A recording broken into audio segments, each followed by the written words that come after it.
پیچھے چلے گئے، کم از کم محدثین کی کوئی 500 کتابیں ہیں جو ترکی حدیث پر مستقل کتابیں ہیں، ایک ایک حدیث کو بنیاد بنا کے ہمارے ائمہ محدثین نے اس کے ترک اکٹھا کیا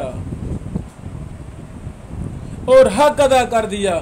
500 سندوں کو اکٹھا کیا، 100 سند تو عام مل جاتی ہے، 70-80 سندیں تو ابن حجر اسقلانی رحمہ اللہ نے اپنے ترک کی کتابوں میں ایک ایک حدیث پر ترک جمع کیے، جو ہمیں 5 یہ ترک پر کتابیں اکٹھی مل گئی ہیں الجزائر سے۔ مصنف محقق حافظ اللہ نے ان پر دراسہ کیا، فجزاہ اللہ خیرہ۔ تو کل کتابیں ابن حجر رحمہ اللہ کی 24 ہیں جو انہوں نے ایک ایک حدیث پر ترک اکٹھے کرنے کے لیے حق ادا کر دیا۔ ابن حجر بھی انسان تھے نا، انہوں نے بڑی محنت کی۔ کیا محنت کا دروازہ بند ہو گیا ہے؟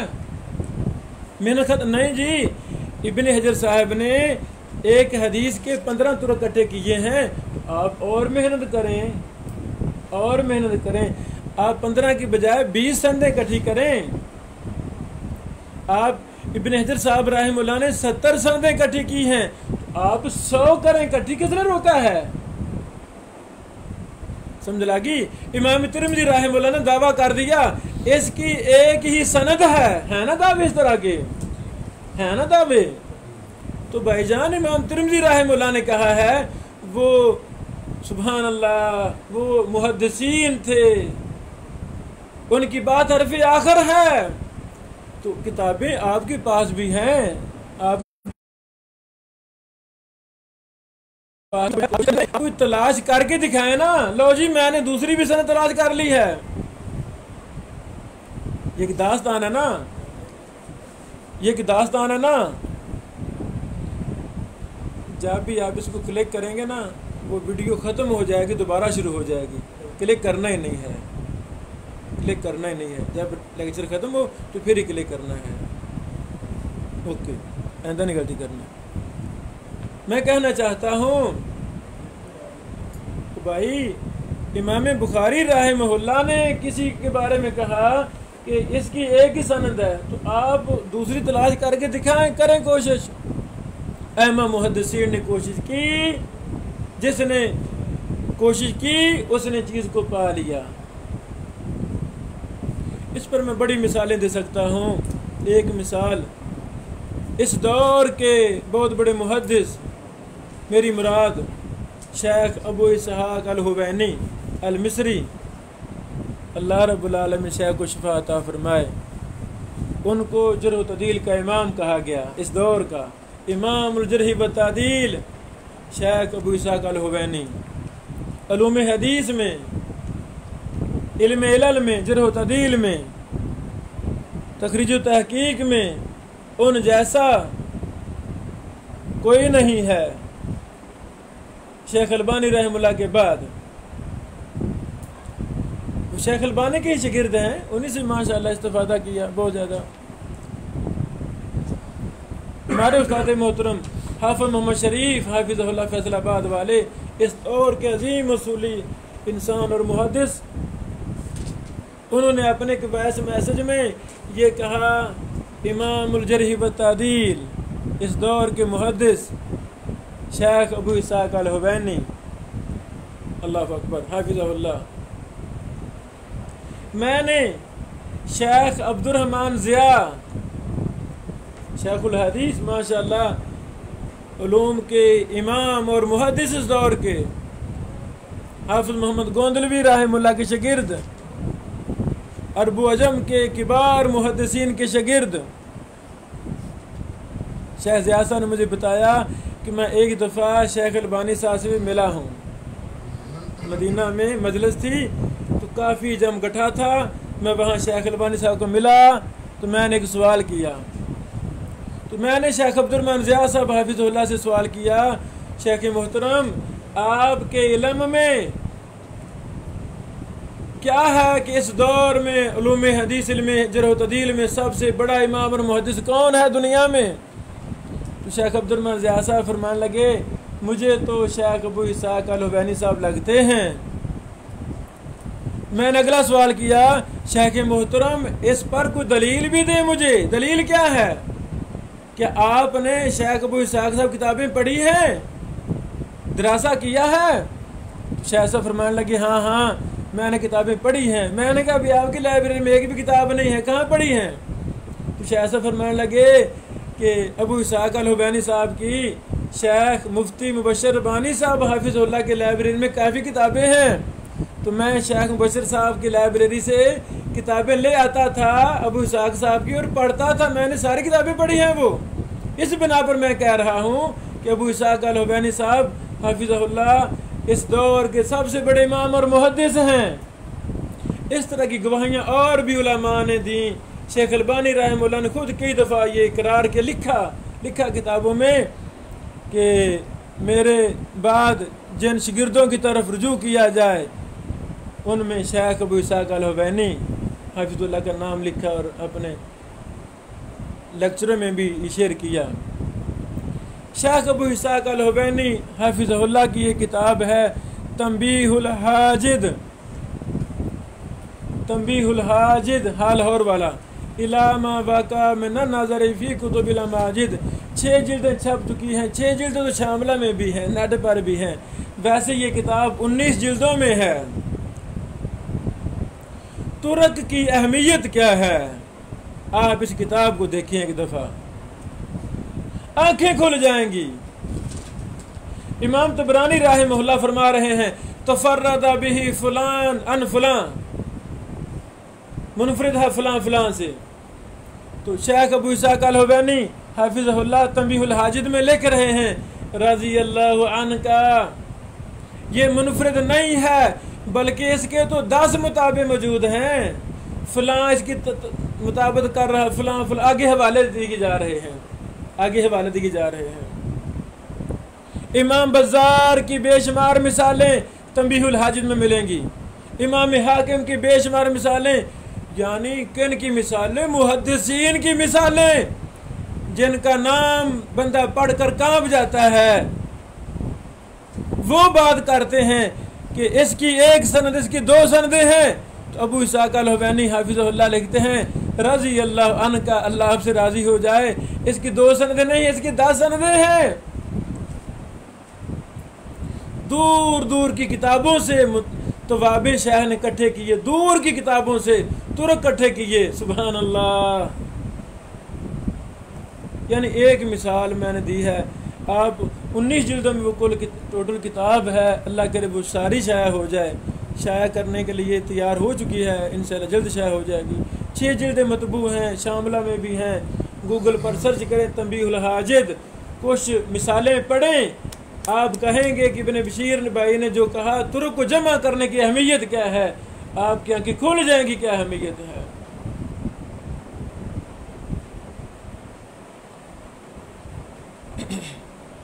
اب وقت نہیں ہے، میں وہ ابن حجر اسقلانی رحمہ اللہ نے جو 24 کتب لکھی ترک پر، میں ایک ایک کر کے ان کے نام میں بیان کروں، وقت نہیں ہے۔ الجواہر والدرر صفحہ نمبر 673 سے یہ بات شروع ہو رہی ہے، کچھ میں نام پڑھ دیتا ہوں۔ ترک حدیث المسح علی الخفین، موضوع پر مسح کرنے کی مشہور حدیث ہے، صحیح حدیث ہے، اس کے ترک ابن حجر صاحب نے اکٹھے کیے اور کمال کر دیا۔ ترک حدیث من بنا للہ مسجدن، ایک حدیث کے ترک اکٹھے کیے۔ پھر آگے ترک حدیث صلاۃ تسبیح، سبحان اللہ، اس پر دراسہ کیا۔ ترک حدیث الافک، ترک حدیث من صلی علی جنازہ فلہ قرات، ترک حدیث ماء زمزم لما شرب لہ، یہ بھی میرے گھر میں نسخہ ہے، میری لائبریری میں یہ چھپا ہوا ہے، مکہ مکرمہ سے میں نے یہ خریدا تھا۔ ماء زمزم لما شرب لہ، اس کی سندوں کو اکٹھا کیا۔ اب ایک مصنف، ایک محقق 2-4 سندوں کو دیکھ حکم لگا رہا ہے، دوسرا مصنف اور محدث تمام ترک کو اکٹھا کر رہا ہے، فرق ہے کہ نہیں؟ مشہور حدیث طالب العلم فریض علی کل مسلم، شیخ البانی رحمہ اللہ نے غالباً اس حدیث کی 16 سندیں جمع کی اور حکم لگایا کہ یہ حسن لغیرہ ہی روایت ہے۔ شیخ ابو اسحاق الحوینی حافظہ اللہ نے اسی حدیث کی 30 سندیں اکٹھی کی، کہا میرے استاد محترم نے 16 سندیں اکٹھی کی تھی، میں نے اس کی 30 سندیں اکٹھی کی ہیں۔ تو کیا فائدہ سندیں اکٹھی کرنے کا؟ اس کے پیچھے داستان ہے، پورا علوم حدیث سندوں کو جمع کرنے پر فٹ آتا ہے۔ جو سند کو جمع نہیں کرتا وہ صحیح معنوں میں علوم حدیث کا اس کو چسکا ہی نہیں پڑا، اس کو چاہنے نہیں ہے۔ سمجھا گی؟ اس موقع پہ میں ایک مثال بھی دینا چاہتا ہوں تاکہ یہ بات میری مزید واضح ہو جائے۔ مجموع فیہ من مصنفات الحافظ ابن حجر العسقلانی رحمہ اللہ، شیخ ابو عبد المحسن یامین العتابی الجزائری حافظہ اللہ نے اس میں 5 ابن حجر کی ان رسائل کو جمع کیا ہے جو تاریخ اسلام میں پہلی بار شائع ہو رہے ہیں۔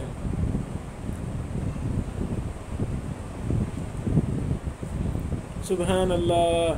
پہلا جو رسالہ ہے نزہۃ الناظر والسامع فی طرق حدیث سائم المجامع، وہ مشہور حدیث ہے بخاری مسلم والی، حالت روزہ میں بیوی سے صحبت کر بیٹھے میں کیا کروں غریب وغیرہ وغیرہ، مشہور حدیث ہے نا۔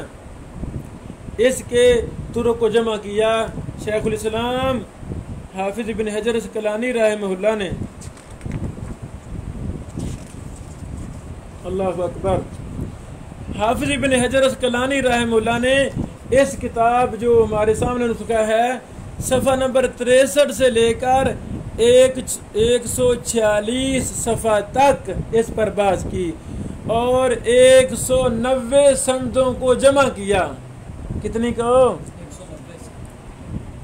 190 190 سندوں کو جمع کیا۔ آئی سمجھ؟ وقت نہیں ہمارے پاس، یہ کتاب میں لایا ہوں، اس کی یعنی فوٹو کاپی کریں، اس کو پڑھیں، دراسہ کریں، آنکھیں کھل جائیں گی کہ ایک حدیث کو سندوں کو جمع کرنے کا کیا فائدہ ہے۔ ابن حجر رحمہ اللہ نے 190 سندوں کو جمع کیا تو یہ میدان وسیع ہے۔ کس نے کہا بھی آپ آگے محنت نہ کریں؟ فتح الباری میں لکھا ابن حجر صاحب نے اس حدیث پر میں نے مستقل دراسہ کیا ہے۔ ہمیں اللہ تعالیٰ نے وہ کتابیں بھی دے دی جن پر وہاں اشارے کیے، ہم نے وہ بھی پڑھی، دل باغ باغ ہو گیا اور واقعہ تو ابن حجر صاحب نے حق ادا کر دیا۔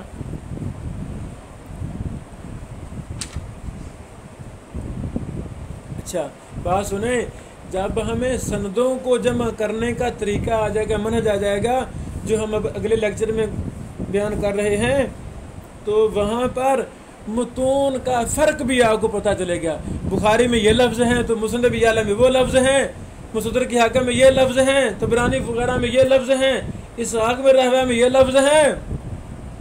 اسی بہانے کتنا خوش قسمت ہے وہ طالب علم جس کی نظر تمام کتب حدیث پر پڑ رہی ہے۔ ہمارے طلبہ فارغ ہو جاتے ہیں، کتب ستہ سے باہر نکلتے نہیں جی، اب تو اساتذہ نے ہمیں چابی دی ہے، مفتاح دی ہے، علم تو آگے ہے، ابھی شروع ہوا ہے۔ کہاں ہیں وہ علماء جو تمام کتب حدیث کا وہ آئے دن دراسہ کر رہے ہوں، مطالعہ کر رہے ہوں؟ انشاءاللہ ہیں جن کو اللہ نے توفیق دی وہ کر رہے ہیں۔ اللہ تعالی ہم سے بھی ایسا کام لے لے۔ اور بھی مثالیں میں نے یہ نوٹ کی ہیں۔ عبداللہ بن زید بن عبد ربی رضی اللہ تعالیٰ عنہ، خواب والی حدیث مشہور خواب والی نہیں حدیث، اذان والی، خواب میں اذان، کیا نام تھا، عبداللہ بن زید بن عبد ربی. امام بخاری صاحب نے فرمایا اس کی ایک سند ہے، ترمذی صاحب نے کہا اس کی ایک سند ہے، ابن عدی نے کہا اس کی ایک سند ہے. شیخ الاسلام ابن حجر رحمہ اللہ نے دراسہ کیا، اسی کتاب جو مجموع ہے اس کے صفحہ نمبر 401 سے لے کر 434 تک اس پر بات کی. ابن حجر صاحب نے اس کی 5 سندیں جمع کی، 5 حدیثیں لکھی، 5 جمع کی. اور جو محقق ہے ابو عبد المحسن الجزائری حافظہ اللہ، انہوں نے کہا ابن حجر صاحب کو 5 حدیثیں ملی تھیں، مجھے 3 اور ملی ہیں، تو 5 دن کتنی ہو گئی؟ 8. ابن حجر کو 5 ملی تو کہتے ہیں مجھے 3 اور ملی ہیں، وہ بھی جمع کر دیں، کل کتنی ہوگی؟ 8. اور محدثین کہہ رہے ہیں 1 ہے. تو اس میں تطبیق بھی دی ہے محدثین نے کہ جو امام بخاری نے کہا ہے نا 1 ہی ہے، اس کا مطلب ہے صحیح 1 ہے، باقی ساری ضعیف ہیں. صحیح 1 ہے، باقی ساری ضعیف ہیں. یہ الگ بحث ہے، یہ الگ بحث ہے. ابن حجر صاحب نے کہا، ابن عدی صاحب نے کہا ہے ابھی اس کی ایک ہی سند ہے، ترمذی صاحب نے کہا، امام بخاری صاحب نے کہا، حالانکہ اس کی اور بھی سندیں ہیں، 5 ہیں. تو جو محقق ہے کتاب کا اس نے کہا جی مجھے 3 اور ملی ہیں، مجھے 3 اور ملی. یہ صفحہ نمبر 401 ہے.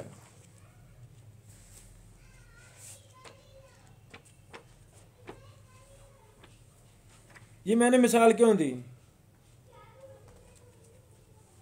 بہت سے کام ہیں کرنے والے باقی ہیں. ہاں، یہ مسند عبداللہ بن زید بن عبد ربی بن صالب الانصاری الذی اری الاذان جمعته للرد على من زعم انه لم يروي سوا حدیث الاذان. شاباش. ابن حجر صاحب نے اس میں کیا کیا کہ امام بخاری وغیرہ نے کہا کہ عبداللہ بن زید نے صرف ایک ہی روایت بیان کی ہے، صرف ایک ہی روایت، میں الٹ کام کر گیا، ایک ہی بیان کی ہے اور انہوں نے بیان نہیں کی روایت. تو اس کا تعلق بھی طرق کے ساتھ ہی ہے نا، سندوں کے ساتھ ہی ہے نا. آپ یہ سمجھیں. تو ابن حجر فرماتا ہے میں رد کرنا چاہتا ہوں، ایک نہیں ہے، عبداللہ بن زید بن عبد ربی ہی نے 5 حدیثیں بیان کی ہیں، 5 حدیثیں. واضح؟ تو محقق نے 3 اور حدیثیں جمع کر دیں کہ یہ جی 5 نہیں 8 ہیں. مطلب یہ ہے ابن حجر اسقلانی رحمہ اللہ نے جو محنت کی ہے تو بھائی اس کے آگے بھی اللہ تعالیٰ توفیق دیتا ہے، محنت کریں. کس نے روکا ہے؟ تو یہ ترک کی ایک لمبی چوڑی داستان ہے، اس کے قواعد ہیں، وہ ہم اگلے لیکچر میں بیان کرتے ہیں. السلام علیکم ورحمۃ اللہ وبرکاتہ.